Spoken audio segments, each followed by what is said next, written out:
Imagine a room. Inside, three men who redefined the boundaries of the modern world. Adolf Hitler, Vladimir Lenin, and Sigmund Freud.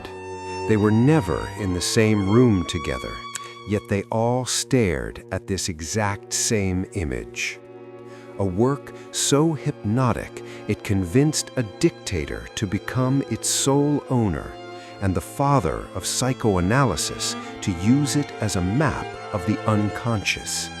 This isn't just art, it's an obsession that united sworn enemies.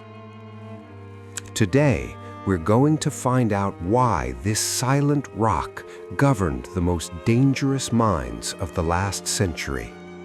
It's called Isle of the Dead, Die Toteninsel, painted by Arnold Böcklin in 1880, and it exists in 5 nearly identical versions, each slightly different, as if Böcklin couldn't stop painting it.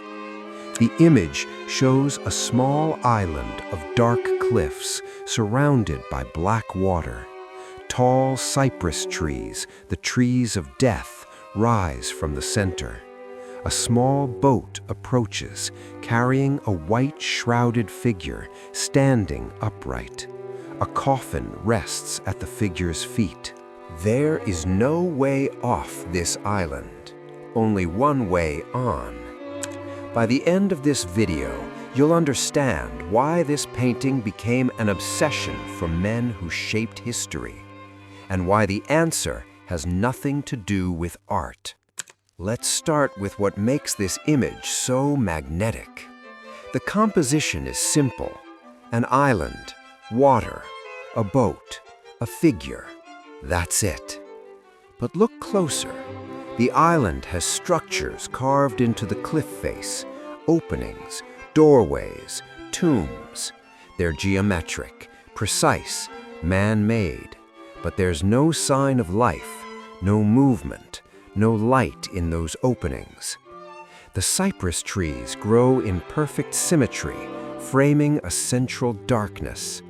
They're funeral trees, traditionally planted in Mediterranean cemeteries. Everyone who saw this painting would have recognized them immediately as symbols of death. The water is completely still. No waves, no ripples, except where the boat cuts through. It looks less like water and more like a black mirror. And the figure in the boat, standing, not sitting, is wrapped entirely in white.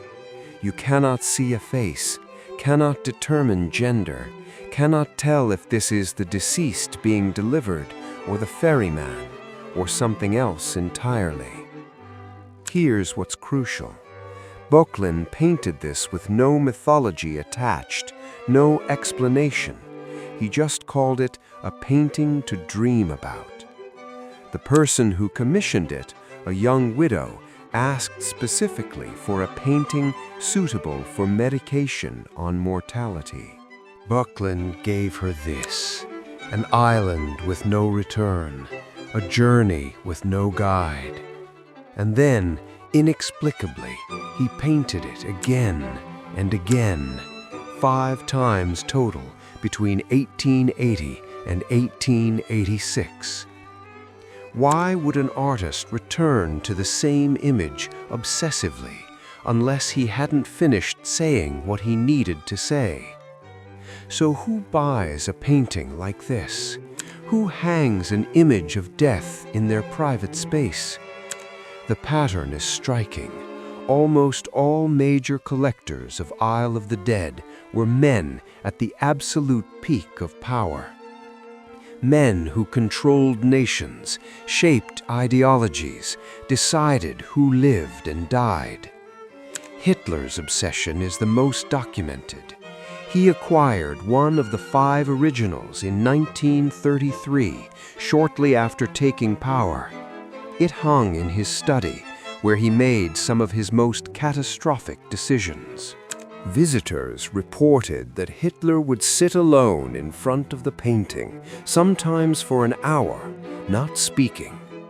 When asked why he loved it, he reportedly said, It shows what happens when everything falls silent. Sigmund Freud kept a reproduction above his desk for decades.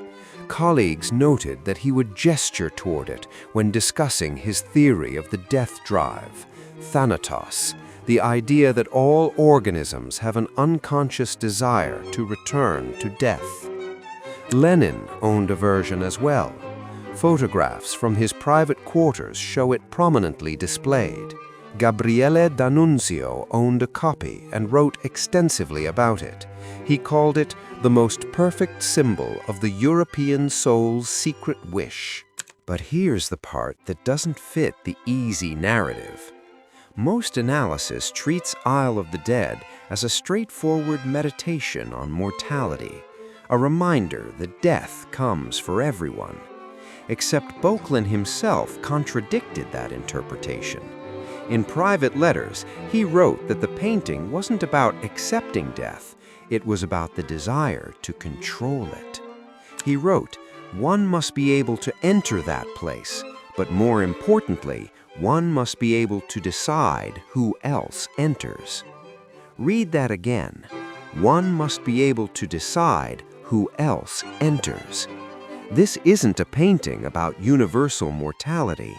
This is a painting about the fantasy of controlling death, of being the one who decides, the one who sends people to that island.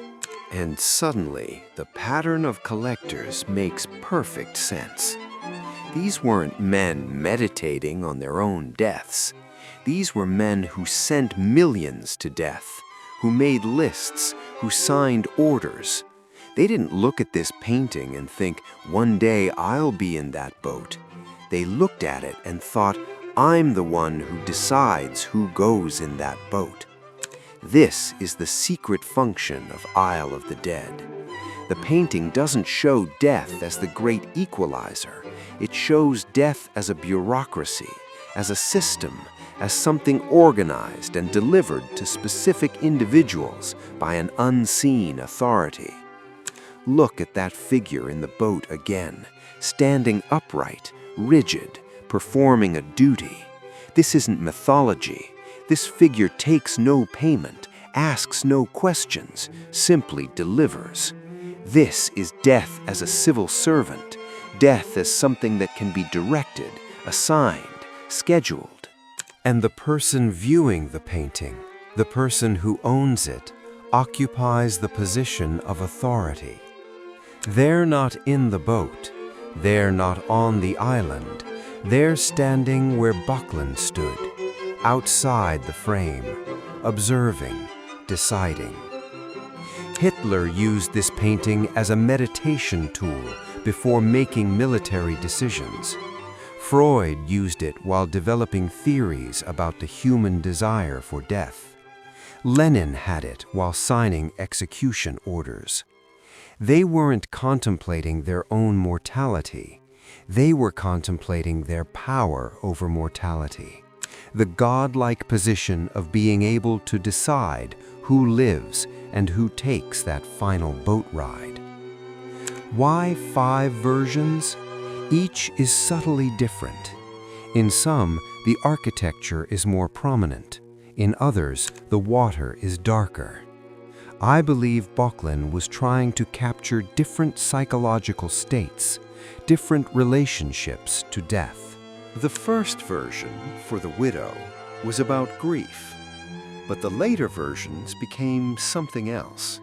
They became about power, about control, about the seductive fantasy of being the one who decides.